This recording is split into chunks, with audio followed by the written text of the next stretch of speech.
What's my situation? Well, I've just come back up here from London, Me and Tramar. We hitched up. Can't stand anywhere down there. Oh, instead of hitting up in that place. For the last 2 months, I've been sleeping rough in the Hard Block estate, the South Hall. 10 o'clock every single night. I climb through a hole in the wall. You know what? What a sign it says, please put your rubbish into the chutes. So it's based people regard me in. Well, based on a hammer, it says, waste product. There I go. Slapping down a chute into a giant wheelie bin full of garbage. And I pulled myself out rummaging for that sleeping bag hidden in the corner. Spread out the damn concrete floor in between the bins. Right, stench in there. Overpowering. Try to grab a few hours sleep. Almost like clockwork or sand. He's Asian. Him and some other guy, singer something. They two arrived down this shooting car in this tomb-like basement. Fucking hell, it's like raising the playground with they two. Arms and legs everywhere. Become jobless as well as homeless. That's what happens when you're desperate. It's horrible, sis. If by midnight you get another 10 or so younger men, like me in their 20s and 30s. One night, right, I couldn't get any sleep. I counted 7 Sikhs, 2 Muslims and 1 white bastard, all bed down this same one stinking pungent bin room. Yeah, massive rats and all, eh? Sometimes foxes would jump in the bins. You have to chase them out, eh? The place was disgusting. We'd nowhere else to go. See, on a freezing cold night, that's a roof that you need to keep you dry before the caretaker chases you, fuck you. It's 6 o'clock in the morning. 6 o'clock in the morning, eh? The locals, they don't give a fuck. They call us the bin men of Southall.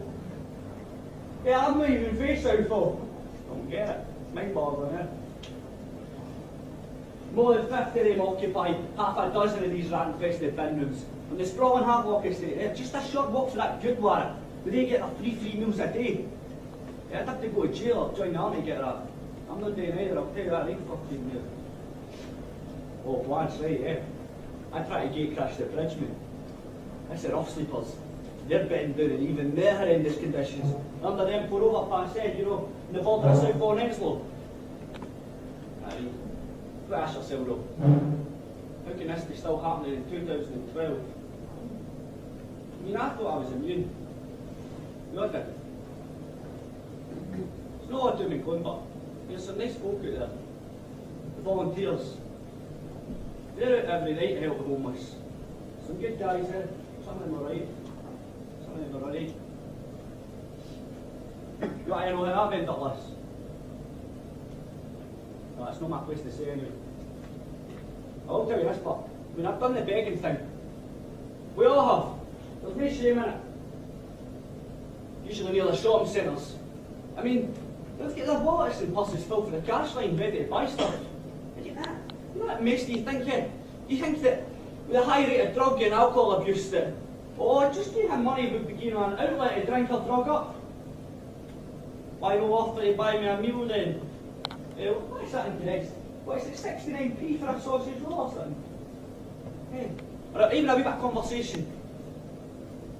Nah, it's too close for comfort, eh? I'll tell you something. Pride and Prejudice is no like the fucking book, you know. You know, Maesties, we really do want food. We're hungry. And you're fucking right we'd accept that offer. Yeah, look what he gave me the other day. Somebody flung this at me. Snap facts. Pretty good deals in there, eh, for the students and that. No bad, eh? That'd be alright, get steaming every night, innit? I'd like to be a student. That'd be good, eh?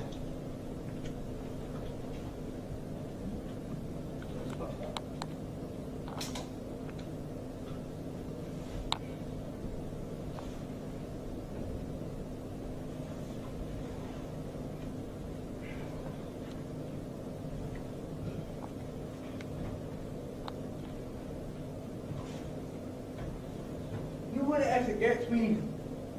Attitude. Attitude of some people. Sometimes compassion and humanity. That's in some people.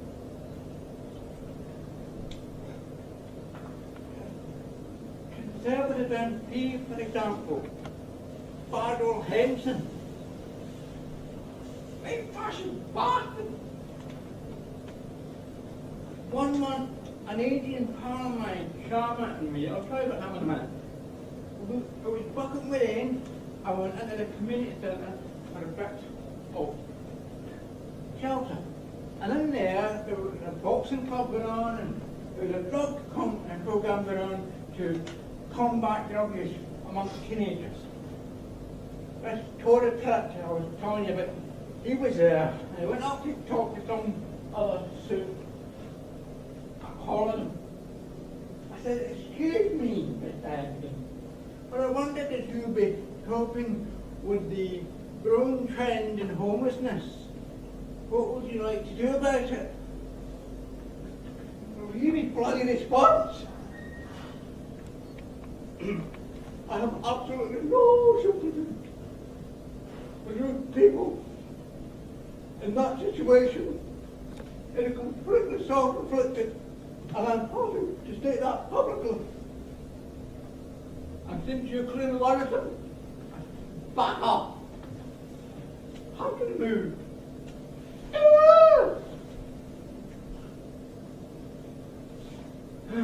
Tramar, he said, been self-inflicted. I have been working for years with the British and Indian government to have you forcibly removed from our nation. It is absolutely great and the city moved for better. Oh, read back to a bill for Tramar. He went for it. It took 4 bouncing bastards to pull him off and throw him and me back in the pouring rain.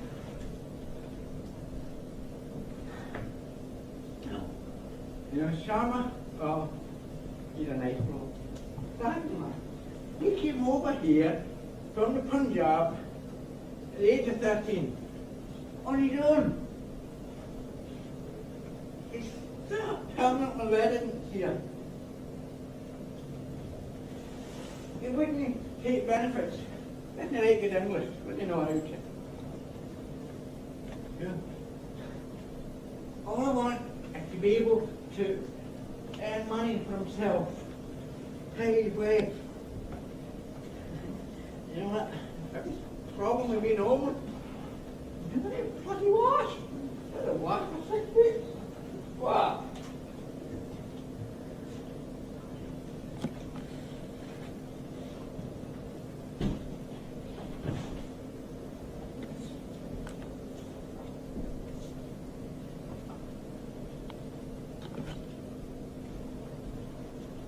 My name's Richard. I was born into a middle-class home in Aberdeen. My father was an entrepreneurial businessman with an insurance broking business. I had 4 half-sisters. My mum was really strict when I was a teenager. I wasn't happy at home because of it. My parents settled in the city, having moved up from London before I was born. They're Scottish and they didn't want me going out and learning the English ways. They tried to make me posh and extra polite, but it kind of stifled me. It meant a lot of fights and arguments at home. I know now, they only wanted the best. But I do get quite violently angry sometimes. It's not good. But it does happen a lot. I went to a good school. Robert Gordon's College, which is pretty highly regarded up there. I passed 5 hires and studied law. I was going to become a solicitor. In the end, I didn't finish my training. I just became a legal dog squatty in a local firm. But the income was good, so I moved out of my family home and rented my own flat.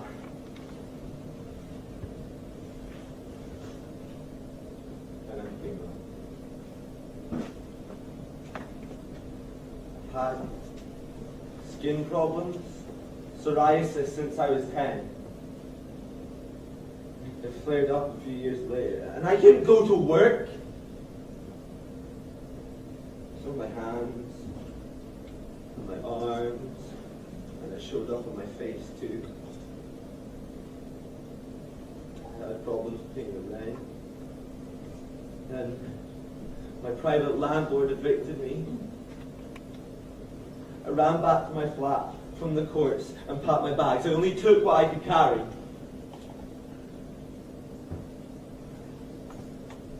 By then, my father had died. My mother had Alzheimer's, so she was put in sheltered council housing. The family house had been sold. No one, either side of the family, wanted to help. See what happens when money and status dry up. People just don't want to fucking know!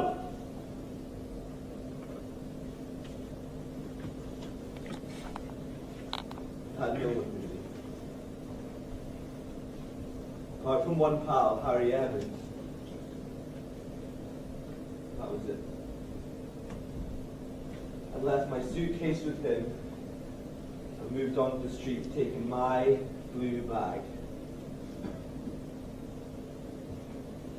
I've never felt lonely though. And I don't mix well with other homeless, even though they're of all ages and from all walks of life. I'm not the only middle class one here. I moved to London for a bit. Crash in Heathrow. No, not like a plane crash. Just bedding down there. Once a week, I'd head into the Samaritans HQ in central London to collect my weekly gyro check with £60 in benefits. It had to be paid there, so I had no proper address or place of abode. Money goes nowhere though. Food is really expensive. I wouldn't get breakfast because if I do, it would only make me more hungry. Once a week, normally when I got my gyro, I'd splash out and get a big meal of pasta. It kept me going.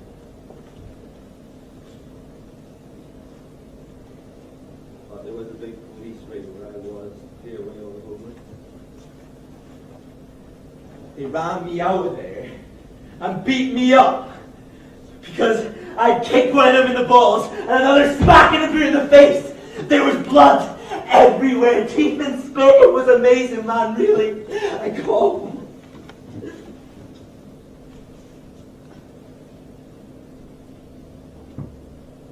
They bust my right leg up pretty bad. My head still throbs relentlessly.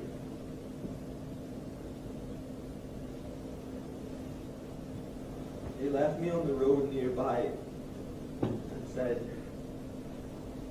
if they ever saw me again, they'd break every limb of my body. So I decided it was time to move back to Scotland.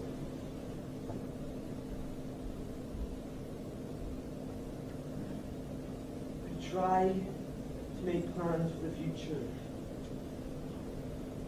But it's hard when you have next to nothing. I don't drink. I don't do drugs. I don't have any mental problems that I'm aware of.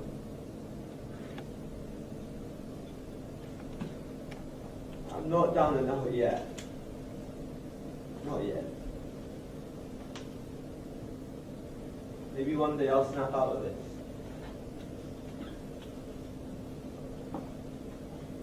Maybe not.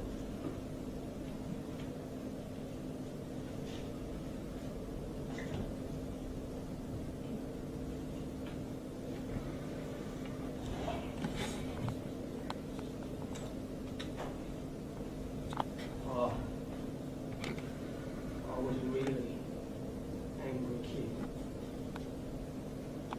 And like all things, it goes back, doesn't it? Back to where I had bad temper issues with my mum's stuff that I couldn't really deal with.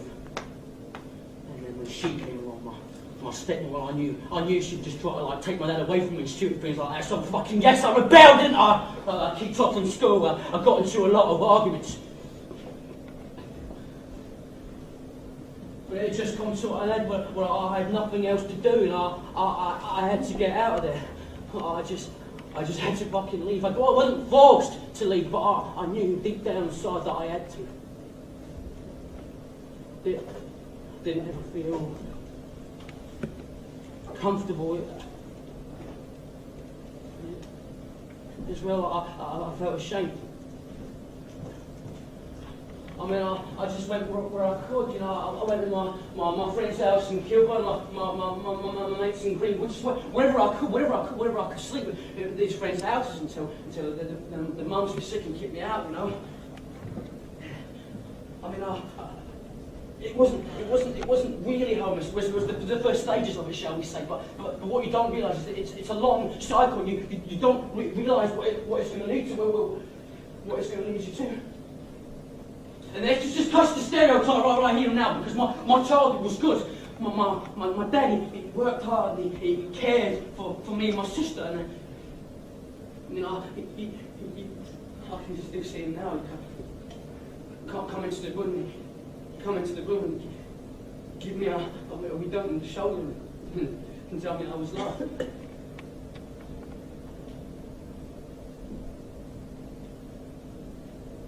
But my mum got ill.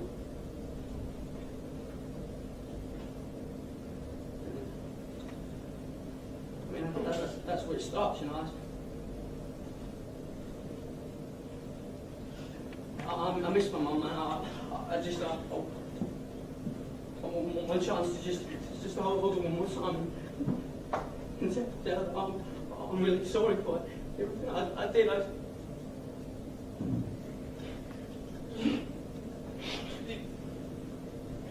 This is just temporary. You can see how things can go from being so good, so bad, and then back to being alright. And you just can't. You can't lose hope. But I'm telling you, man, it's fucking hard, it's crappy, it is impossible to try to do anything when you're homeless, you know, to get anyone to listen to you, to give you a little bit of help. I mean, I'm a human being, you don't just fucking see that! How hard is it? I mean, I've walked everywhere, I've been in every fucking terrible situation you can see, everything! I mean, I've walked all night till 3 in the morning, I've slept in bus shelters and toilets, in garages, wherever I can, because I don't have anything else. I mean, I go past windows and I see myself in the reflection of I don't know who this fucking mess is and what happened to me? What did I do wrong? And nowadays, it's just more how I am rather than who I am.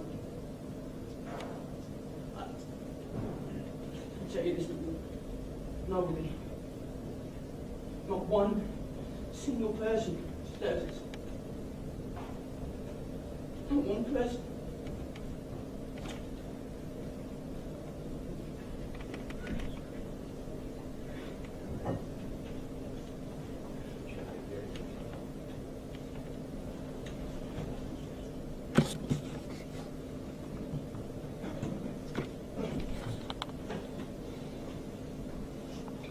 My name's Rolly Stevens. Hyphenated. Don't fucking ask.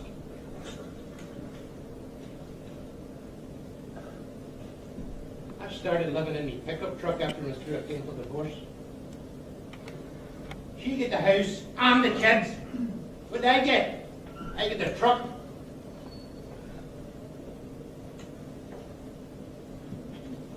My troubles actually started when I was a wee boy. My father abused me, and my mother, and my 3 brothers.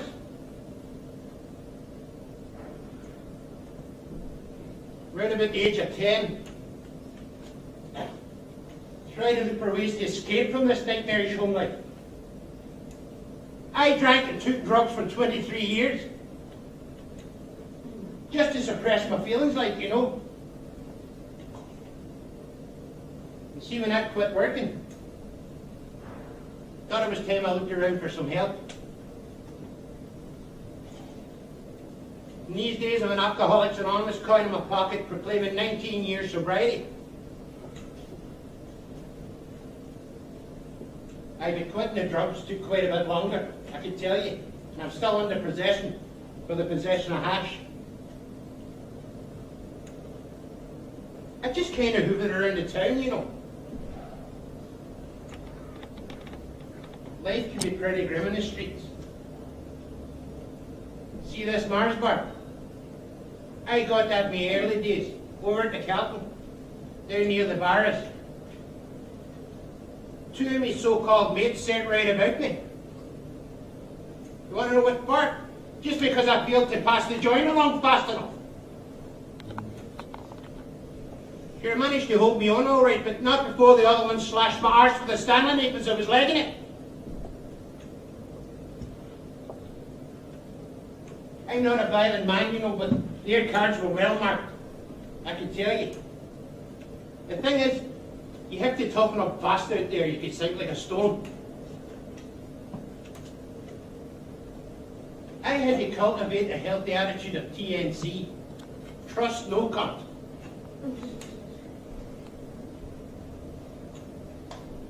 I have a damaged disc in my back. That's why I need this stick. It helps to walk around, but it also comes in handy to fend off any dafties that try it on. Not that I get much of that these days, like. Quite respected face around town. You have to be on your guard 24/7.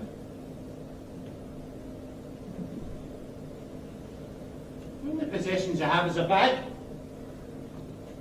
my rain gear, my thermal socks, pill bottles with medications that kind of help with my depression. That's from my childhood that I was telling you about earlier.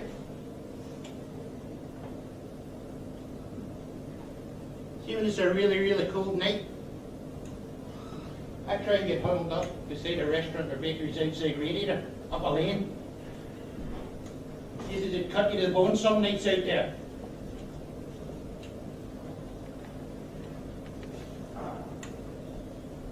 Me and several other homeless people, we're going along to a big summit meeting in Govan Friday night.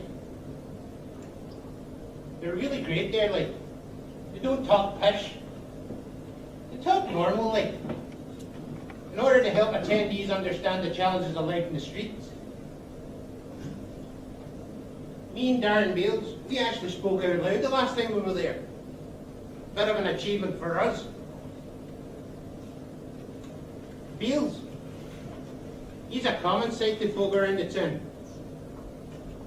Pedaling along there in his bike. He's got a trailer at the back of it loaded with possessions. He's got 2 dogs, Mohawk and Brandy. They're kind of tethered together like and just walk along beside him there. The 3 of them can be seen hanging around at the West End, up near the Waitrose. That's where the toss go to buy their grub. I'm sure some of them are alright, like they'll maybe sling them a quid down again. But at the same time, like Big JC that punts a big issue down there. You know, he's too crabbit. Way too crabbit. You have to be polite and respectful of people that puts them right off, you know. You know, I might not come across like it, but I'm very nervous standing up here talking to all yous like this. But I think it's important to let you know my knowledge of homelessness. All the stuff and knowledge I gained in the trenches. Because homelessness is a rising problem. I know that. You fucking need to know that too. There's this one place, the Granton, for the women, like, you know. It's not very good, really. It's just a crash pad for a couple of nights. Not as good as it could be. I know some birds that go there. They don't really like it very much. I'm sure you'll hear about them soon enough. You know, some homeless people are baffled about where they go for help. They seem to be lacking in self-esteem. They'd rather just accept any horrible shite that comes along rather than fight through the system.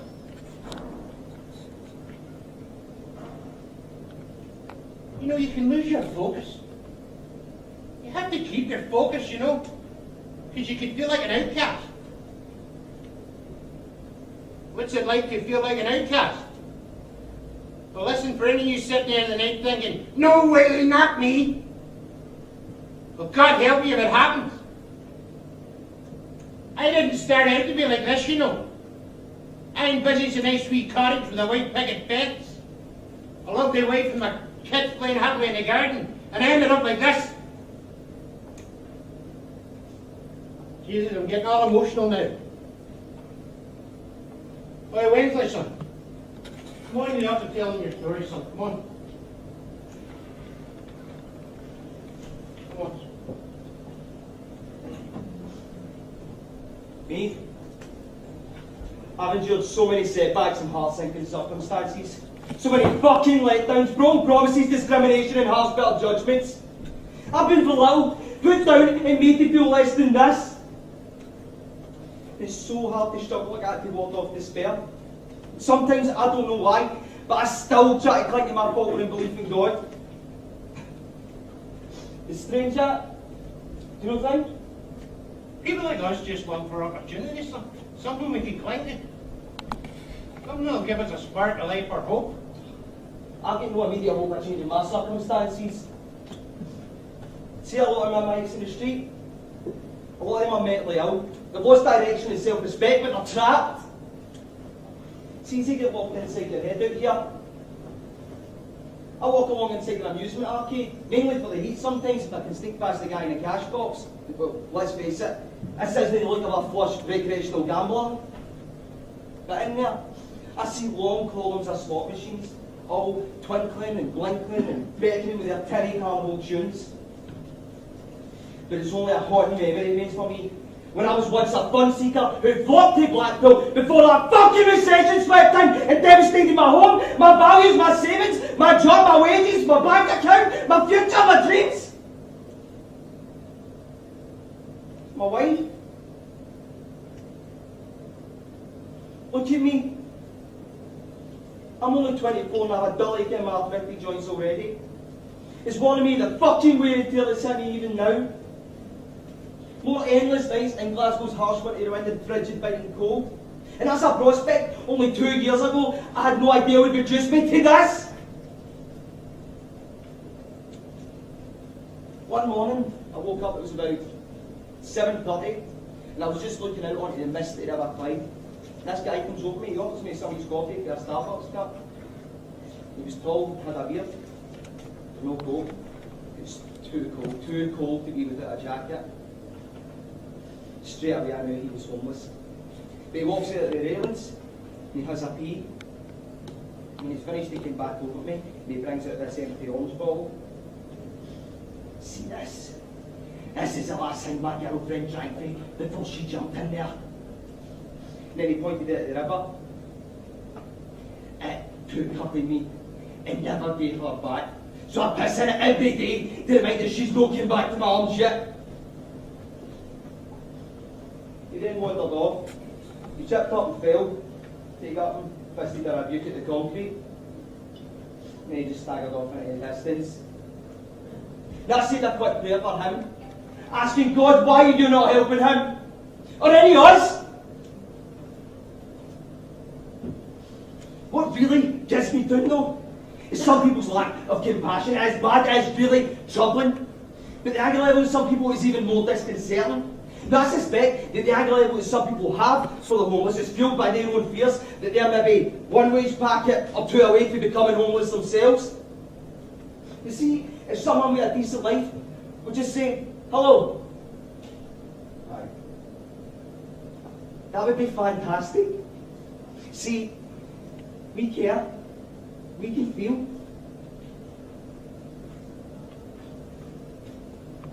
Oh, it's Big Man Moon. Here's that song you sing. Moon, do it.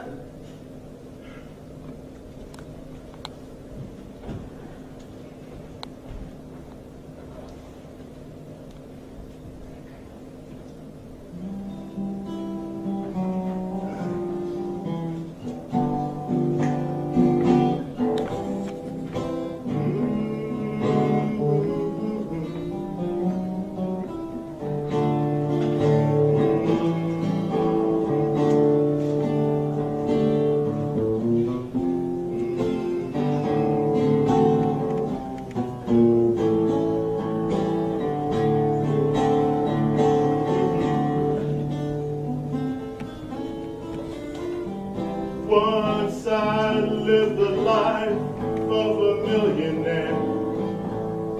Spent all my money, didn't have a care.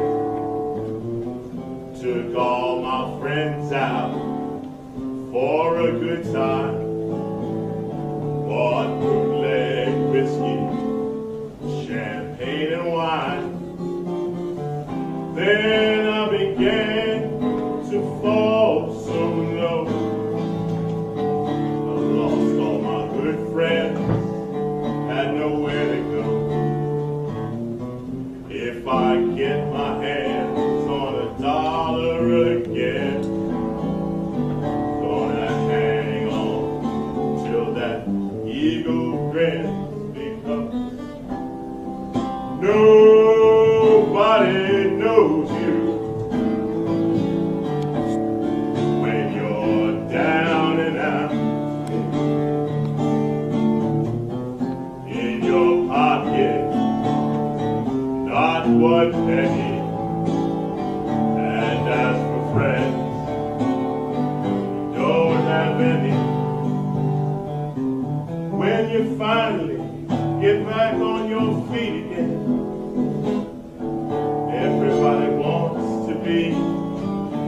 long lost friend.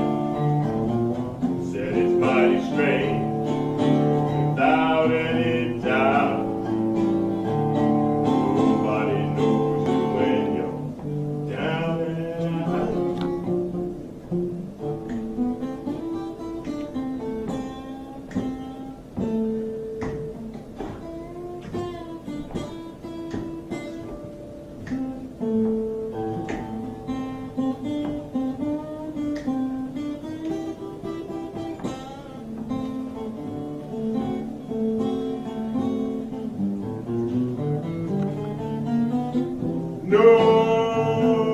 Nobody knows you